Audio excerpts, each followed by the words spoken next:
Good morning, everybody. It is Thursday, July 9th with your Mind Body Soldier Tribe, Linda and Michelle.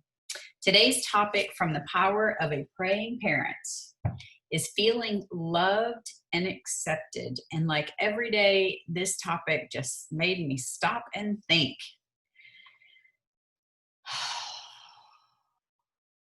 I do that every day before I start the topic because it's so earth-shattering to me and mind-blowing and healing.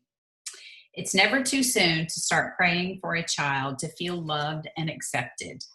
Well, looky there. Good morning, Bridget. Hi, I'm totally invading. Who are you on here with? Oh, hi, Michelle. You're supposed to. You're supposed to invade. We're in their book. I just thought I'd hop on and see who's on here. We're Zoom roulette. Are you reading our book this month with us? I'm still reading this one, which I love. Isn't it great? So good. Yeah. But that one's the parent one, right? Yep. This is the parent one. We're on day 4 today. Oh, I need to get that one. Oh, mind-blowing. Right. Mind-blowing. Hi, Michelle.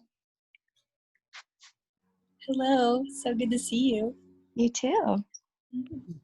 So today's topic, we're talking about feeling loved and accepted. And it's never too soon to start praying for a child to feel love and acceptance.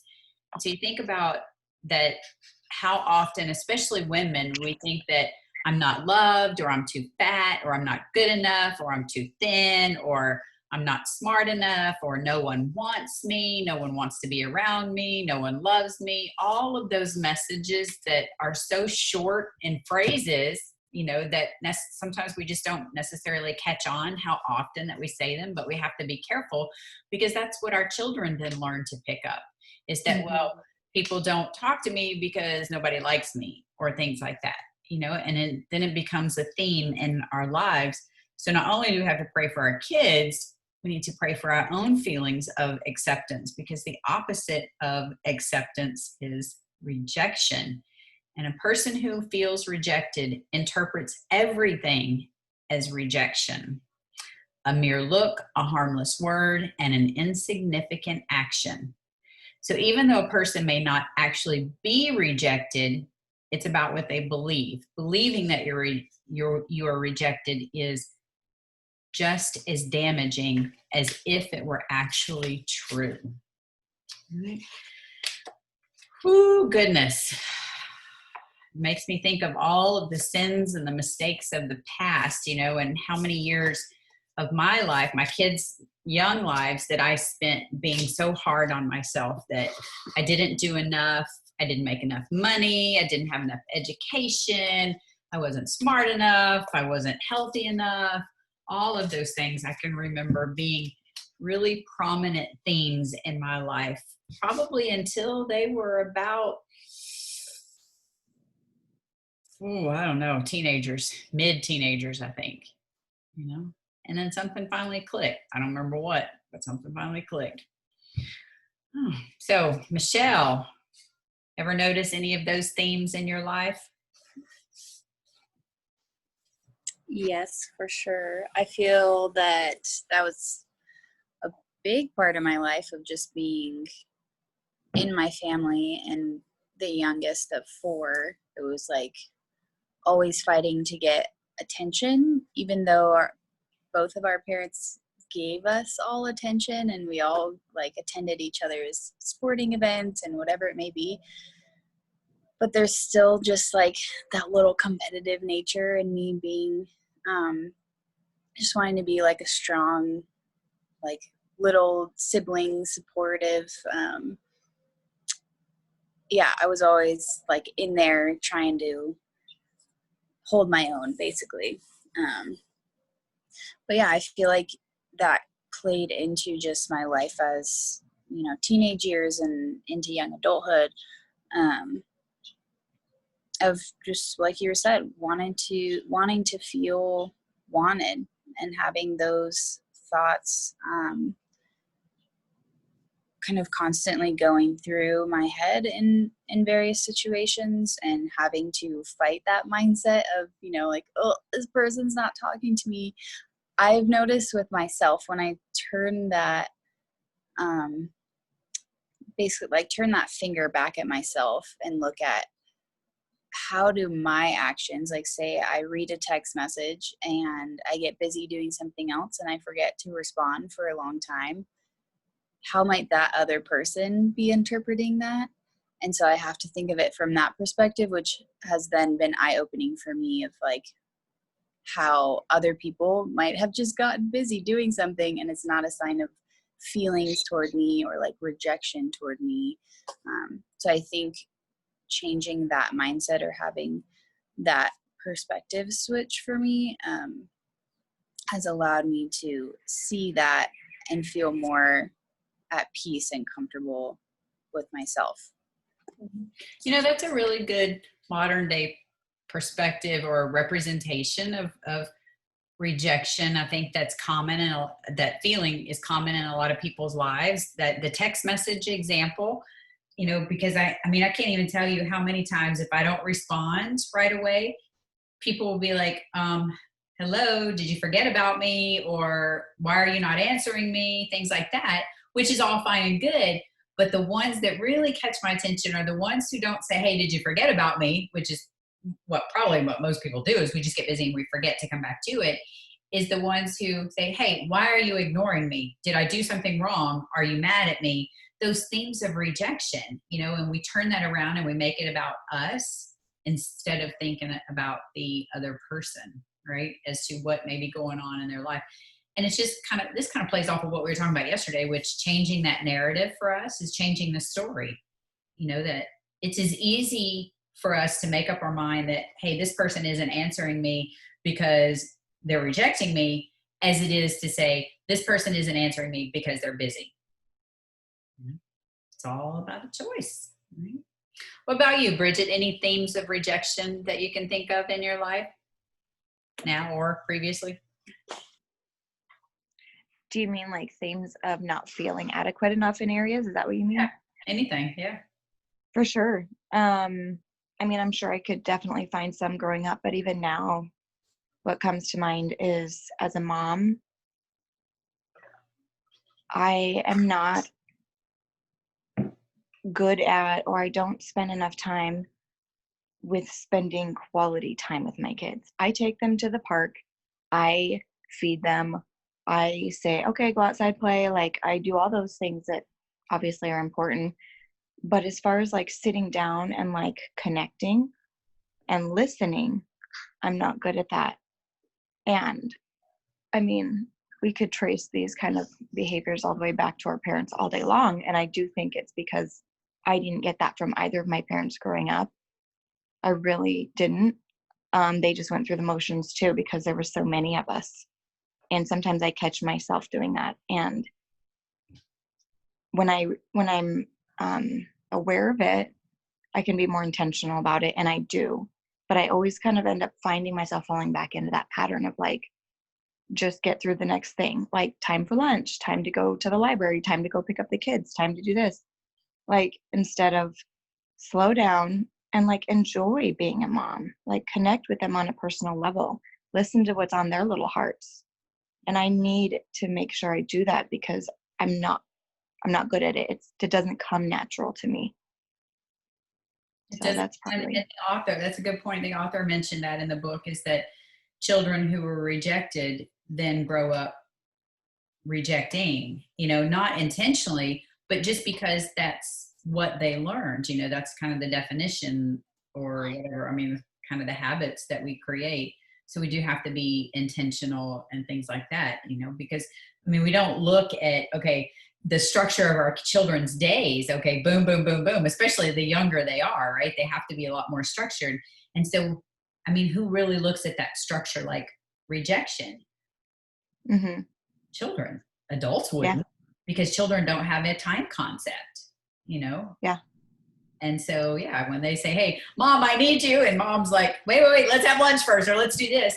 To them, that could be a theme of rejection, so not intentional by any means. And that makes me sad to even to think about it, because I don't intend that, but I know it happens, Absolutely.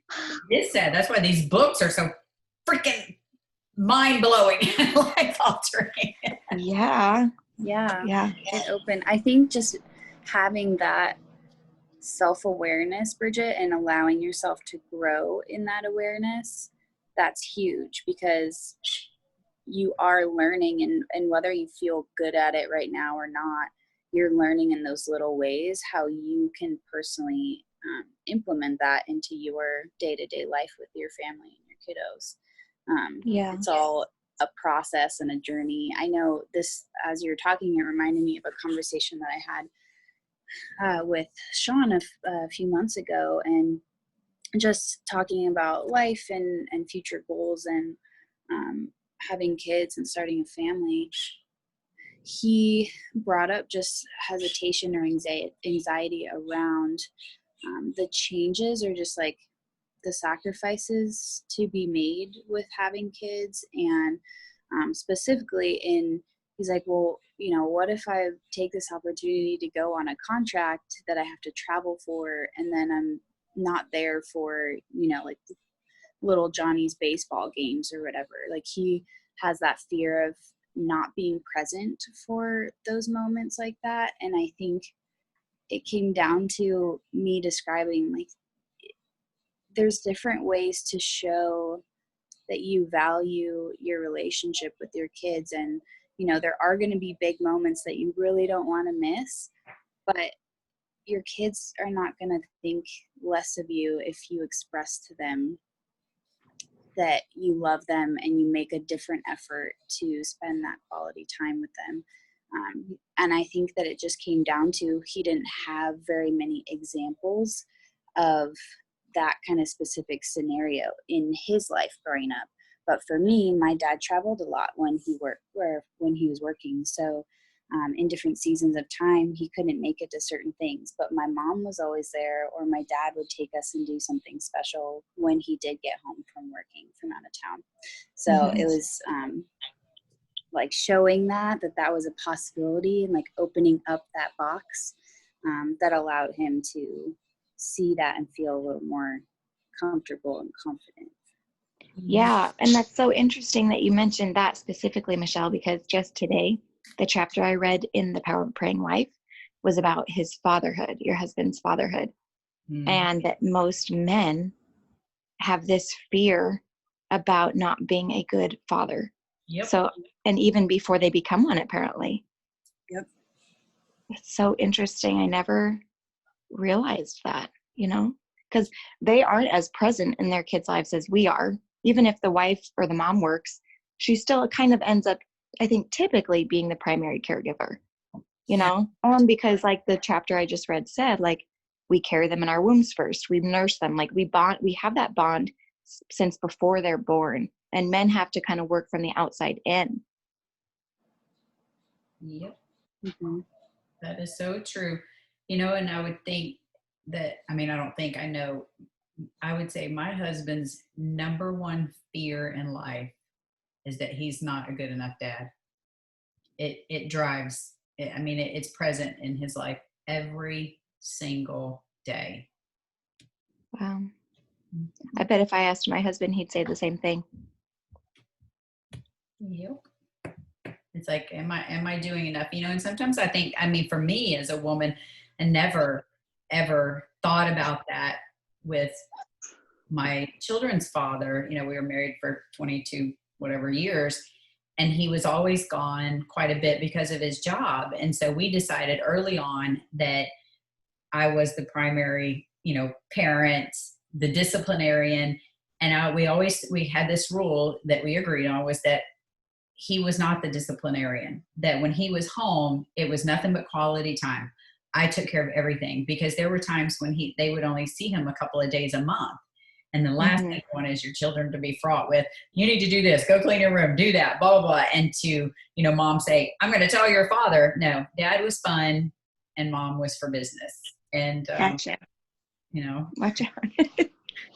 There you go. I'm getting smothered over here. Sure. And that's, but that's the way that we made it, because it wasn't present in their lives so much. Yeah. Lots of thinking and reflecting in these books, and life changing. I think I'm struggling with that now. It's like how to be present in quality ways in your children's lives when they're grown and they leave home, you know? That's got to be a whole nother challenge That it is. That it because they're is. not. Tomorrow's my birthday. Get out. Really? How old are you going to be? 7. That's awesome. Wow. Do you know what happens at year 7? No. The things that you taste in your mouth changes. Did you know that? Seriously? Yeah, your taste buds change every 7 years. No way. So if you want your kids to start liking something else, start at year 7. Oh, good. Then we can go back to Brussels sprouts now. That's so funny. Yep. So you get to try all kinds of new foods now. New veggies. All right. Well, Well, I'm let's going to hop off, ladies. Yeah, oh, we're- you can say prayer? Yeah. Okay. Wrapping up. But if you have to go, you go. No, I'll stay. There you go. Wrapping up with a quick prayer. All right. Dear Lord, I lift my children up to you. Hold up. I'm on the wrong day. Yes. Dear Lord, I pray for my children to feel love and acceptance. Please penetrate their hearts with your love right now and help them to fully understand how far-reaching and complete it is. Your word says you loved us so much that you sent your son to die for us. Deliver our children from any lies of the enemy that may have been planted in their minds to cause them to doubt that. Jesus said, as the Father loved me, I also have loved you. Abide in my love, John 15, 9-10. Lord, help my children to abide in your love. May they say as David did, cause me to hear your loving kindness in the morning, for in you do I trust. Manifest your love to this child in a real way today and help them to receive it. I pray also that you would help me to love my children unconditionally as you do, and enable me to show it in a manner they can perceive. Reveal to me how I can demonstrate and model your love to them so that it will be clearly understood. I pray that all my family members will love and accept one another and that they find favor with other people as well. With each day that they grow in their confidence of being loved and accepted, release in them the capacity to easily communicate love to others. Enable them to reach out in love in a way that is appropriate. As they come to fully understand the depth of your love for them and receive it into their souls, make them a vessel through which your love flows to others. Michelle, do you have anything to add? Yes, briefly. These birds are very vocal over here.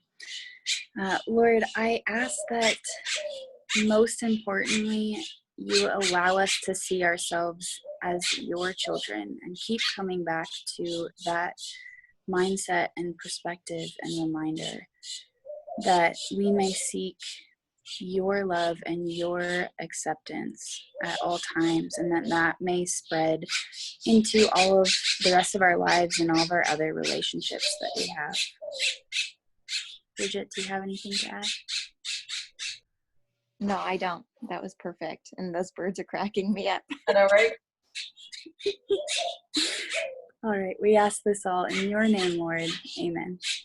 Amen. All right. Amen. Join us every day, Monday through Saturday, 9:30-ish Eastern Standard Time. And we are out.